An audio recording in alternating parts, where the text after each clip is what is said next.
Come closer. What is Nigerian English and what is Nigerian Pidgin English and what is Standard English? Yes, Nigerian English is a standard English spoken by most educated Nigerians. That is, we have our accent, we are Nigerians, and we have the correct structures, correct vocabularies for the English language use.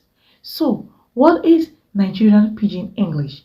Some call it broken English. It is a misconception. It isn't a broken English. It is a legitimate language. It has its structures, its vocabularies, its phonemes, its phonology, and all that you need to know about language. So, Nigerian Pidgin is a unique language of its own. And Nigerian Pidgin isn't a bad English at all. Those who see it as inferior is a mere misconception. It isn't a bad English. That doesn't mean that speaking Pidgin, Nigerian Pidgin, is a bad English. It isn't. Many students have asked me, is Pidgin language a bad English? No, it is not a bad English. It is a Creole language spoken as a first language or second language in some environments. In Nigeria, it's a Creole language spoken across Nigeria, especially in the cities, markets, workplaces, and so on. So, why would you call it an inferior language?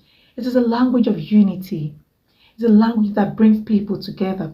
It's a language of creativity. It's a language of cultural diversity. It's a language that has its own fascinating and unique way. After all, it is fun. That is why our musicians use pidgin to sing and they sound well.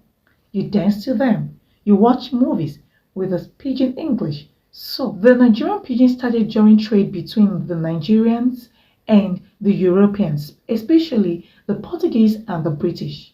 People needed a common way to communicate, so English was mixed with Igbo, Hausa, Yoruba, Edo, and other languages.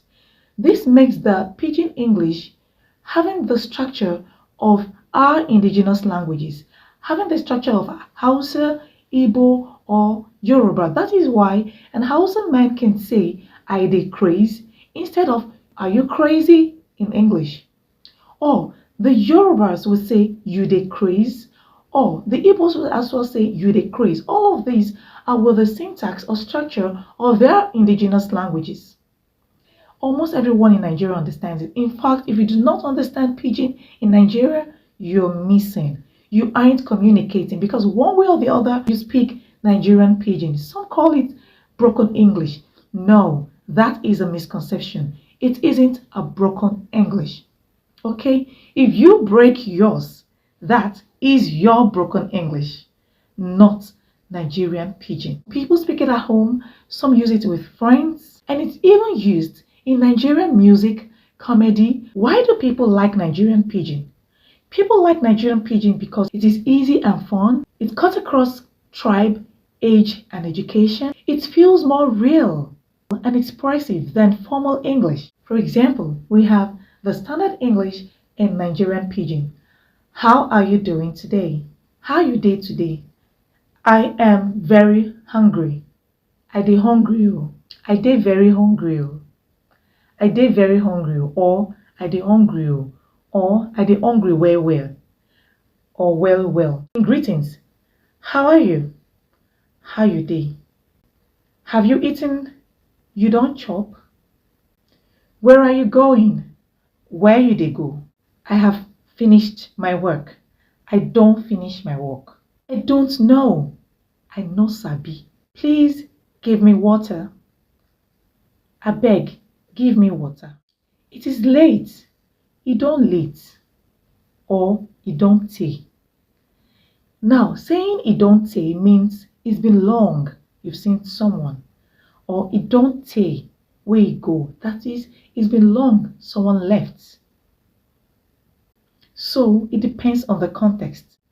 Nigerian pidgin drops tense endings and articles. That is why most Nigerians struggle with the use of tenses and articles. Simpler forms like done to mean completion, done to mean completed action, instead of have. Also, the use of pronouns and verbs are also used in different ways, like I no go for I will not, and you are for you day. That is, the day means are. So, we've come to the end of today's video. If you like this video, remember to like, share, subscribe, and keep following for more tips. Remember, the Nigerian Pidgin is not a bad English. The Nigerian Pidgin is fun. The Nigerian Pidgin is interesting. So you shouldn't say the Nigerian Pidgin is bad. That we learn English language doesn't mean we should condemn and criticize the Nigerian Pidgin. I don't criticize it. It is a language of cultural diversity, identity, and creativity. Please embrace it. That's not to say you can't learn English. That shouldn't disturb you from learning English. That shouldn't disturb you from learning your indigenous languages. Because one of the major problems with the Nigerian Pidgin is that while it influences your learning and speaking of standard British English, it also influences your local and indigenous languages. Some feel so comfortable with the Pidgin to the extent that they do not understand their indigenous languages. Come to some communities in Nigeria, mainly their parents speak Pidgin to them and not their indigenous languages. Please, let's promote our indigenous languages, let's promote Nigerian Pidgin, and let's speak English right. Thank you. Thanks for watching, and see you in my next video. Or how shall I say it in Pidgin? Thank you where you don't watch me now. You go see me for my next video, right? Bye-bye. I don't go. No, I never go. How do they say it in Pidgin? Oh, that is one of the major problems. I'm not a native speaker of the Pidgin English, but I love it. I love it. Honestly, I love it. So, bye and see you in my next video. Bye-bye.